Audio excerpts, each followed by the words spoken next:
the Total Money Makeover, Dave Ramsey's baby steps. Here, we're going to be talking about the Cliff Notes versions of each chapter. Stay tuned.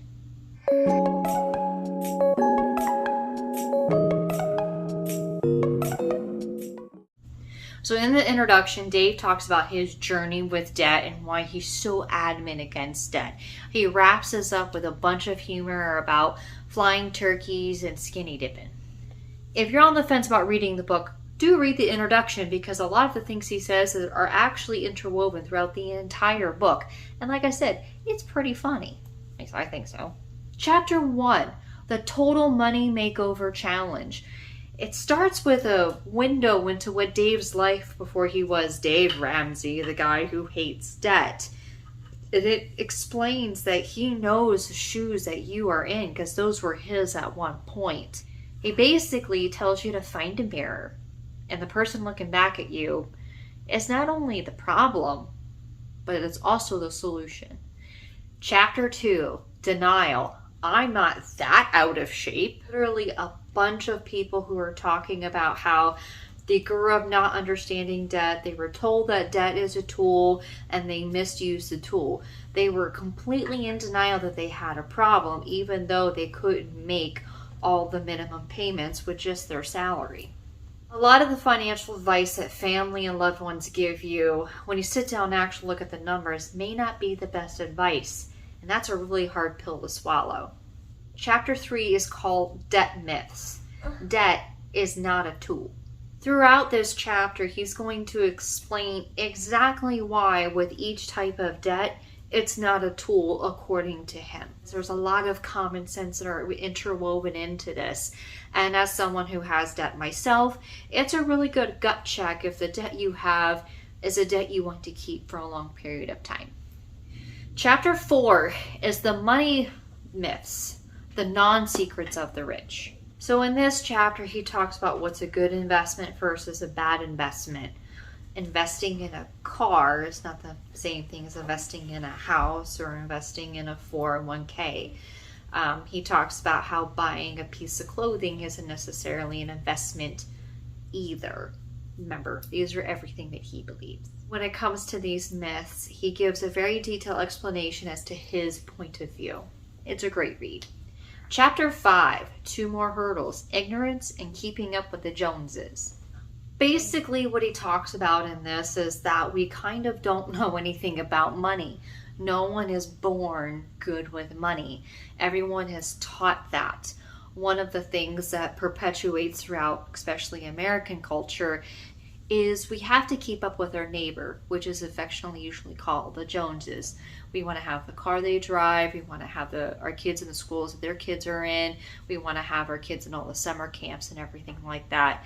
The problem with that is you don't know their financial situation. You don't really know their salary. You really don't know their expenses, and you really don't know if they're actually a net positive or a net negative. Chapter 6, Save $1,000. Walk before you can run.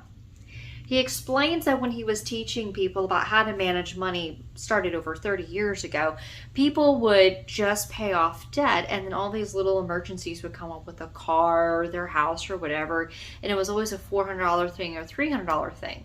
He clearly states that $1,000 is not enough for an emergency fund. It's enough to keep you from going into debt when poo keeps hitting the fan.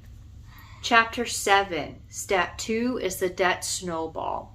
In this, he acknowledges that the debt snowball versus the debt avalanche. The debt snowball is listing all of your debts from smallest amount to the largest amount, and you knock off the smallest amount first, and then you go into the next one, and then literally snowballs one into another.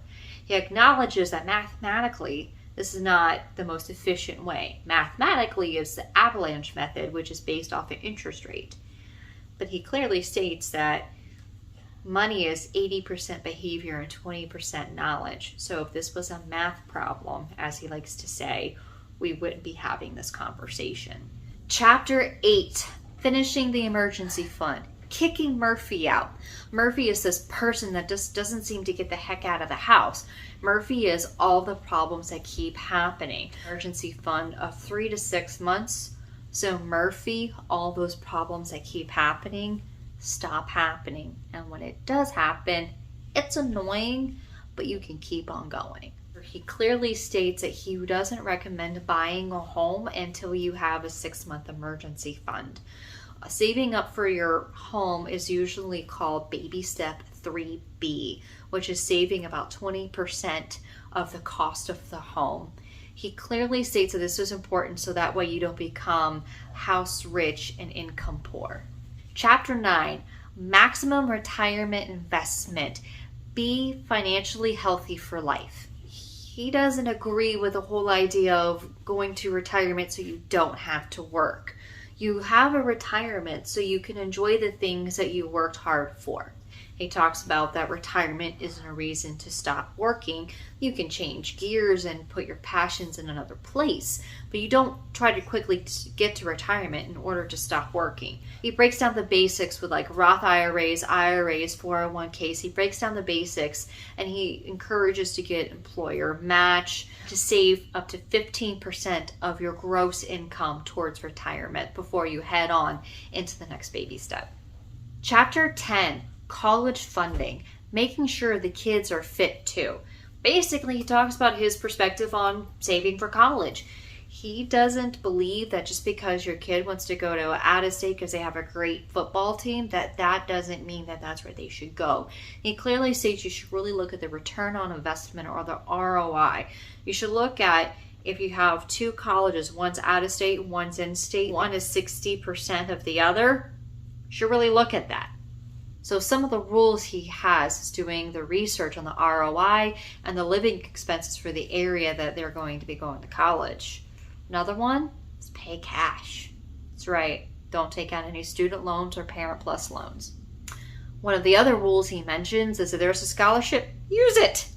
He discusses the vehicles that are available at that time, which are called ESE's education savings accounts, as well as 529s, which are very common these days. Chapter 11 is pay off the mortgage to be ultra fit.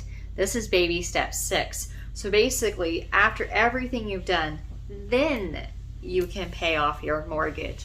A lot of debt crusaders try to pay off everything in addition to their mortgage before saving for retirement, but in here he clearly states, and he clearly states on his radio show and everything else, that you do not pay off your mortgage until after you're saving up 15% of your income towards your retirement, you have your kids' college covered, then you can pay off the mortgage early. Chapter 12, build wealth like crazy. Be Mr. Universe of money. That's an interesting thought. Baby step 7 is just build wealth.